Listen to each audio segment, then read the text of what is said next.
Ինչ է ձեր վերլուծություններով տեղի ունենում բանակցային կուլիսներում։ Չեմ կարծում, որ որևէ բան տեղի ունենում,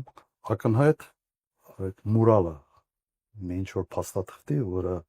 ենթադրում եմ խաղաղության մասին չի լինելու, այլ լինելու է ինչ որ մի թուղթ Նիկոլ Փաշինյանի մասին, թե ինչպես պետք է ինքը իր քաղաքական, այսպես ասենք, հեռանկարը շարունակի, այս մի փաստաթուղթ իրոք չեմ բացառում։ Անբովանդակ, բայց ավելի շատ ներքաղաքական նպատակներ հետապնդող փաստաթուղթ կարող է լինել։ Կա ձախողված առաջնորդ, որի նպատակը ամեն գնով պահելաթոռը եւ կան այս ամեն ինչի շուրջ sense խաղացողներ, որոնք կգնահատեն, իսկ արժի այդ հարցում աջակցել, թե չարժի աջակցել։ Ընդհանրապես սա է։